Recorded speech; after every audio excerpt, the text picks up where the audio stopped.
Desde afuera, Elías parecía tenerlo todo. Tenía una casa amplia con ventanales enormes que daban al jardín perfectamente recortado, un automóvil último modelo que brillaba incluso en días nublados, y un negocio que muchos envidiaban. La gente del vecindario lo saludaba con respeto, algunos con admiración, y otros con una mezcla de miedo y recelo. Era joven aún, con apenas 36 años, pero ya hablaba como si lo hubiera vivido todo. Tenía una mirada dura, una voz que no dejaba espacio para titubeos, y una actitud de quien nunca pedía disculpas. No había lugar para la debilidad en su vida, ni en su familia, ni en su corazón. Había construido su mundo con sus propias manos, decía. Desde abajo, desde cero. Su orgullo era tan grande como su cuenta bancaria, y su seguridad tan inquebrantable como los muros de concreto que rodeaban su casa. Pero nadie sabía que, cada noche, Elías miraba el techo en silencio, sin poder dormir. No por falta de cama, ni por deudas, ni por ruido, sino por un vacío que ni él entendía. Había alcanzado la cima de lo que la sociedad llamaba éxito, pero se sentía solo, frío, desconectado de todo. La relación con su esposa, Diana, se había vuelto distante. Ella solía mirarlo con ternura, pero ahora solo lo observaba con ojos cansados, como si ya no esperara nada. Sus hijos apenas le hablaban, y cuando lo hacían, era por obligación. El trabajo lo consumía, y su alma estaba seca. No creía en Dios. O mejor dicho, había dejado de creer. Cuando era niño, su madre lo llevaba de la mano a la iglesia de la colonia. Pero cuando ella murió, y su padre se hundió en el alcohol, Elías enterró su fe junto con su infancia. Si Dios existiera, no me habría quitado a mi mamá, solía decir. Así que se prometió que nunca volvería a depender de nadie, ni de personas, ni de dioses. Se hizo fuerte, frío, impenetrable. Y lo logró. Pero ese muro que lo protegía también lo mantenía encerrado. Todo comenzó a cambiar el día que recibió una llamada a las 2:43 de la madrugada. ¿El señor Elías Sánchez?, preguntó una voz firme. Sí, ¿quién habla? Llamamos del Hospital General. Su esposa tuvo un accidente automovilístico. Necesitamos que venga lo antes posible. En ese momento, todo se detuvo. Como si el tiempo se hiciera de agua y se escurriera entre sus dedos. Salió en pijama, manejando como loco por calles oscuras, mientras una voz dentro de él gritaba lo que nunca se atrevió a decir en voz alta. Dios, si estás ahí, por favor, no me la quites. El sonido del viento agitaba las hojas de los árboles mientras Mateo caminaba por el sendero de tierra que conducía a la antigua cabaña donde había pasado sus últimos meses en soledad. Aquel lugar, apartado del mundo, lo había visto quebrarse por completo, pero también había sido testigo de su renacimiento. Recordaba cómo llegó ahí sin nada, sin trabajo, sin familia, sin fe. Había perdido todo lo que una vez pensó que lo definía. Pero en ese vacío total, fue donde Dios empezó a obrar, paso a paso, sin prisa, pero con firmeza. Dentro de la cabaña, aún quedaban rastros de su pasado, una Biblia gastada con esquinas dobladas, un cuaderno lleno de oraciones escritas entre lágrimas, y una pequeña cruz de madera colgada junto a la ventana, tallada con sus propias manos en una noche en la que creyó que no llegaría a ver el amanecer. Al mirar todo eso, Mateo sonrió. No era una sonrisa de orgullo, sino de profunda gratitud. Dios lo había despojado de todo, no para destruirlo, sino para reconstruirlo desde adentro. Lo había vaciado de su ego, su soberbia, sus rencores, para llenarlo de propósito, fe y paz. Fue en esa misma cabaña donde conoció a Elías, un anciano que vivía del otro lado del bosque y que se apareció una tarde con pan y té caliente, sin pedir nada a cambio. Fue Elías quien le habló de Dios no con palabras de juicio, sino con ejemplos de amor. Le enseñó que la fe no era una carga, sino un refugio. Gracias a él, Mateo comenzó a leer la Biblia, al principio por curiosidad, luego por necesidad, hasta que se volvió parte de su vida. Cada versículo era como una herida que sanaba, cada historia bíblica lo hacía sentirse menos solo. Se vio reflejado en Job, en Pedro, en David, hombres que también habían perdido todo, y que sin embargo, encontraron en Dios su verdadera identidad. Los días pasaban, y con ellos, el corazón de Mateo se hacía más ligero. Aprendió a perdonar a quienes lo habían traicionado, pero más importante aún, a perdonarse a sí mismo. Aprendió a hablar con Dios, no como quien ruega por milagros, sino como quien conversa con un padre al que por fin ha aprendido a confiar. Un día, Elías le dijo algo que nunca olvidó. Dios no te quitó todo por castigo, Mateo. Te quitó lo que te impedía ver quién eres realmente. A veces, El mayor acto de amor es vaciarnos, para llenarnos de él. Ese fue el día en que Mateo supo que debía volver. Volver al mundo, no como el hombre quebrado que huyó, sino como un nuevo hombre. Con cicatrices, sí, pero con propósito. Decidió que quería ayudar a otros que, como él, habían tocado fondo y no sabían cómo levantarse. Hoy, años después, Mateo dirige un centro de ayuda espiritual y emocional para hombres sin hogar y personas en crisis. Cada semana, comparte su testimonio con humildad, no para mostrar su fuerza, sino para mostrar el poder de Dios cuando nos rendimos por completo. En sus charlas, repite siempre la misma frase que marcó su transformación. Dios me quitó todo, y fue lo mejor que me pudo pasar. Aquel día, mientras el sol comenzaba a ocultarse detrás de las montañas, Tomás caminaba sin rumbo por las calles vacías del barrio donde había crecido. Sus pasos resonaban en las banquetas húmedas tras una breve lluvia de verano. Aunque el aire olía a tierra mojada, a él todo le sabía a vacío. Desde que perdió su empresa, su matrimonio y la relación con su hija, sentía que cada paso era como cargar una cruz invisible. No siempre fue así. Hubo un tiempo en que Tomás era respetado, incluso temido, en el mundo empresarial. Dueño de una constructora que levantaba edificios en varias ciudades del país, su nombre aparecía en revistas, conferencias y listas de hombres influyentes. Pero ese éxito tenía un precio. Las largas horas de trabajo, la ambición sin freno, y la forma en que había dejado de lado a su familia, poco a poco fueron socavando todo lo que realmente importaba. Su esposa, Carolina, lo había acompañado desde los días en que apenas podían pagar la renta. Pero cuando el dinero empezó a llegar, Tomás cambió. Se volvió más frío, más controlador, más ausente. Al principio, ella lo comprendía, lo excusaba ante su hija pequeña, Valeria. Pero con los años, la comprensión se transformó en distancia, y la distancia en dolor. Hasta que un día, Carolina empacó sus cosas y se fue, llevándose con ella a la niña. Tomás creyó que podía seguir adelante. Se convenció de que el éxito profesional era suficiente. Se rodeó de lujos, viajes, fiestas, pero algo dentro de él ya estaba roto. Lo peor fue que ni siquiera lo notó. No hasta que, en una sucesión de malas decisiones y traiciones de quienes creyó sus amigos, lo perdió todo. ¿Dónde está Dios ahora?, se preguntó una noche, mirando al techo desde su colchón en un pequeño departamento rentado, lejos del penthouse que antes llamaba hogar. No era creyente. Al contrario, solía burlarse de los que lo eran. Su lema era: el éxito lo haces tú, no Dios. Y durante años, parecía tener razón. Pero en la ruina, las frases que antes lo hacían sentir poderoso, ahora sonaban vacías. Fue en una de esas noches oscuras que conoció a Ernesto. Lo encontró en un pequeño parque donde solía sentarse a pensar. Ernesto era un hombre mayor, de rostro sereno y mirada clara. Vestía ropa sencilla y hablaba con una paz que contrastaba con el torbellino interior de Tomás. Una tarde, el anciano se sentó junto a él y, sin preámbulos, le dijo: «No estás solo, aunque lo sientas así. A veces, Dios permite que perdamos todo, para encontrarnos a nosotros mismos». Tomás lo miró con incredulidad.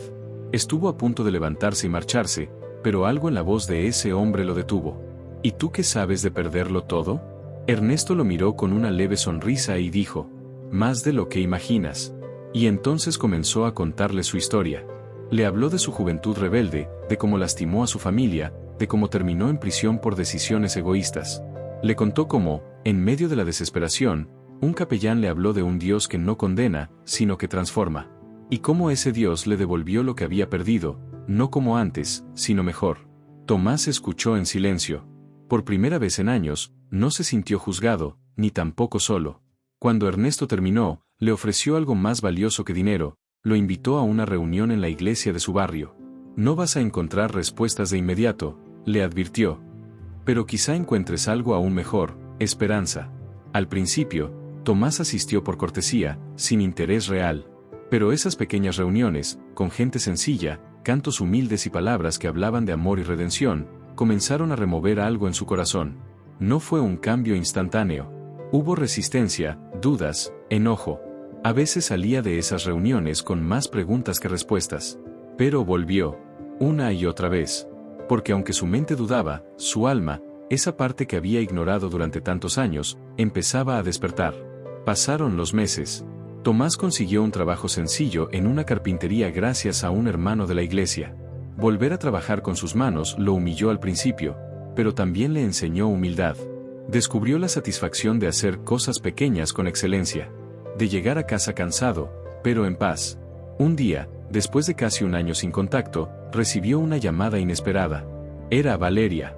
Su hija, ahora de 17 años, quería verlo.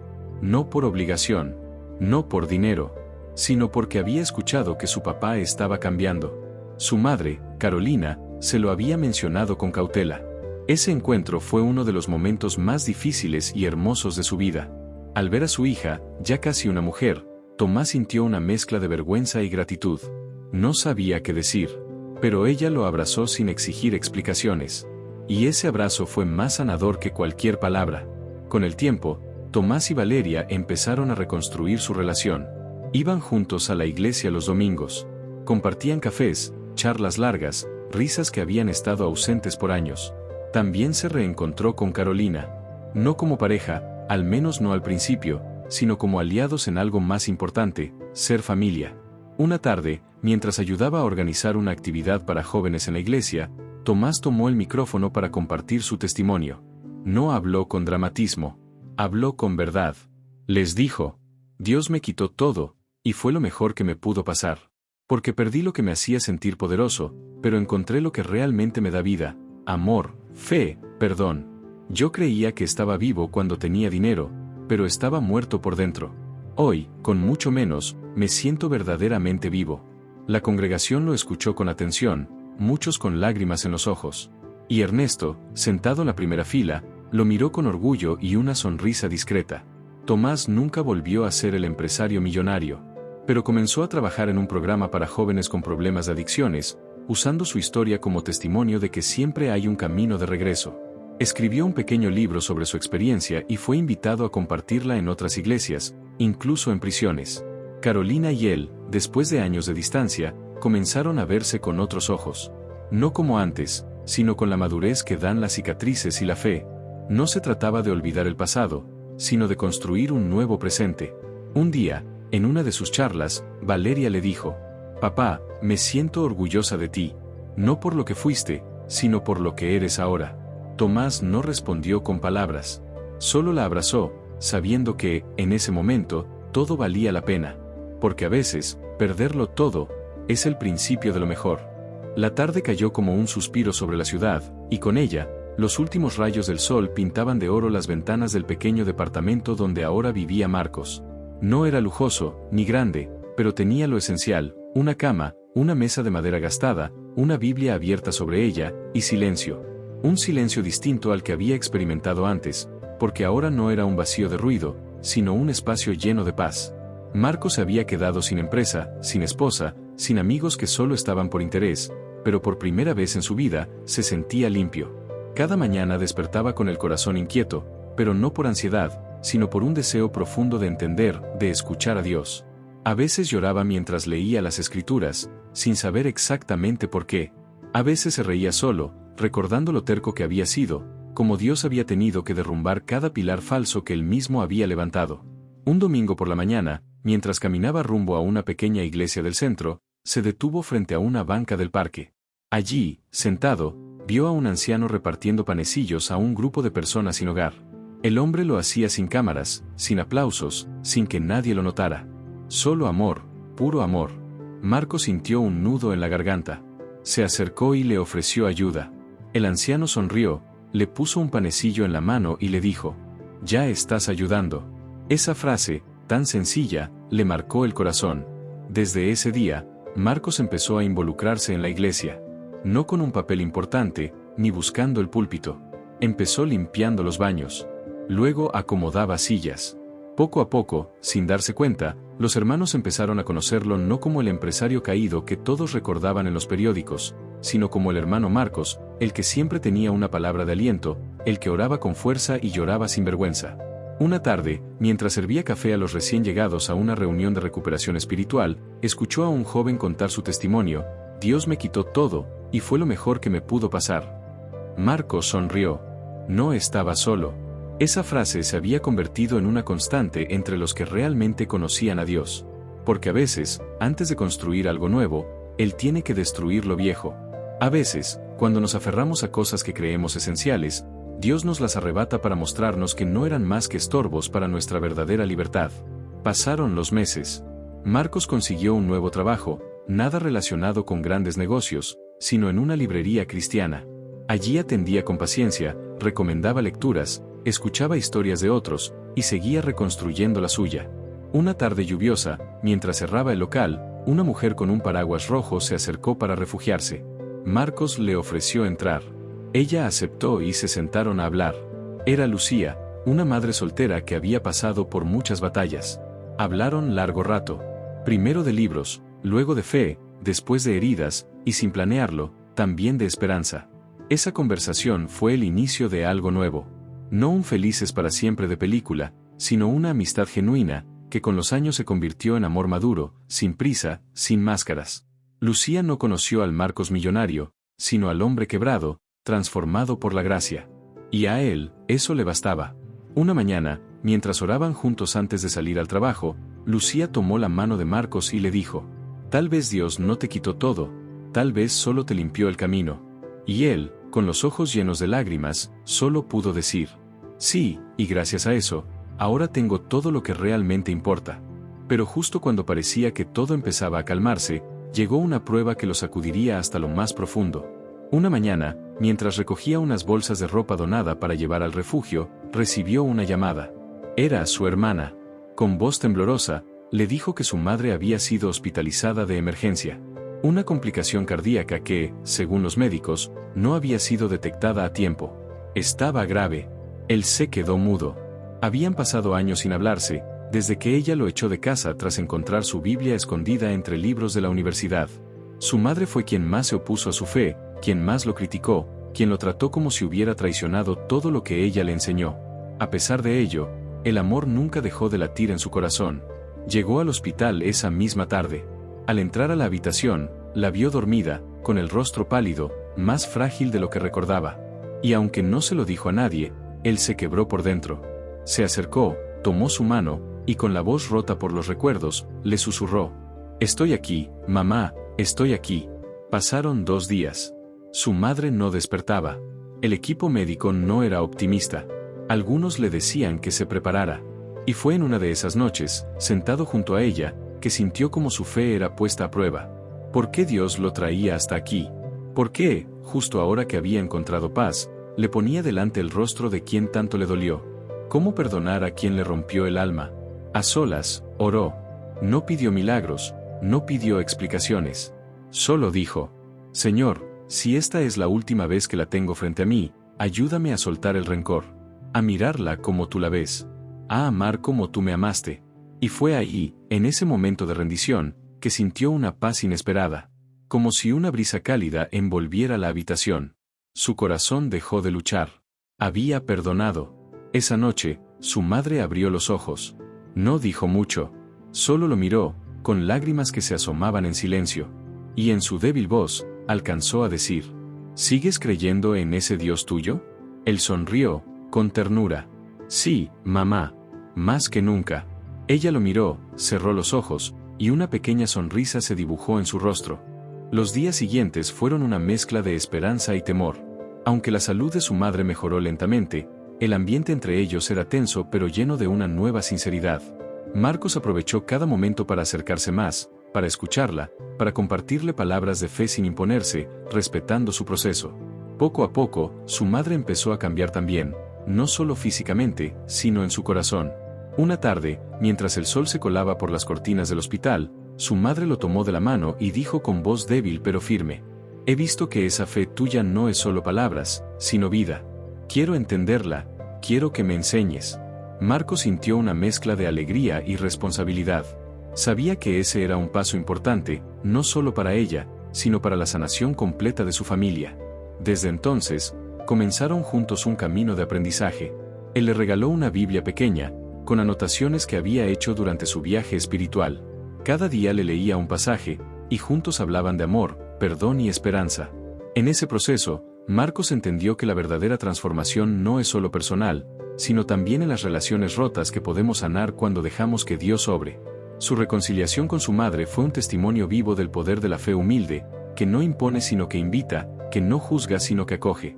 Al salir del hospital, Marco sintió que un nuevo capítulo se abría para él. Ya no era el hombre que se aferraba a su orgullo y éxitos materiales, sino alguien que había aprendido a caminar en humildad, amor y servicio. Volvió a su iglesia con un corazón renovado y un propósito claro: ayudar a quienes, como él, creían haberlo perdido todo, para que descubrieran que en la rendición a Dios está la verdadera victoria. Con el paso de los meses, Marco se convirtió en un hombre nuevo, no por lo que tenía, sino por lo que había aprendido a soltar y a ganar. Ya no vivía bajo la sombra del orgullo ni del miedo al fracaso. Su vida era una expresión diaria de humildad y gratitud. En las reuniones de la iglesia, su testimonio resonaba con fuerza entre quienes luchaban contra sus propias tormentas. Dios me quitó todo, y fue lo mejor que me pudo pasar, repetía con convicción, recordando que la verdadera riqueza no está en lo material, sino en la paz que brota del corazón reconciliado. Una tarde, mientras caminaba por el parque donde había conocido a Ernesto, se detuvo frente a aquella banca que tantas veces le había dado refugio. Cerró los ojos, respiró hondo y recordó el largo camino recorrido, la pérdida, la soledad, la lucha interna, la rendición y finalmente, la esperanza. Sabía que la historia no terminaba ahí, que cada día era una nueva oportunidad para amar más, para perdonar más, para servir más. Y con esa certeza, Marco se volvió hacia el sol que comenzaba a ponerse, agradeciendo en silencio. A veces, en la vida, sentimos que Dios nos quita todo lo que amamos. Pero tal vez, lo que realmente hace es abrirnos los ojos para descubrir que Él es el verdadero tesoro que siempre estuvo ahí, esperando que le entreguemos nuestro corazón. Si esta historia te tocó, te invitamos a suscribirte para más relatos que inspiran, dejar tu like para apoyar este canal, y compartir para que más personas encuentren luz en la oscuridad. Recuerda, la verdadera fuerza nace cuando aprendemos a rendirnos y a confiar. Gracias por estar aquí, y hasta la próxima historia.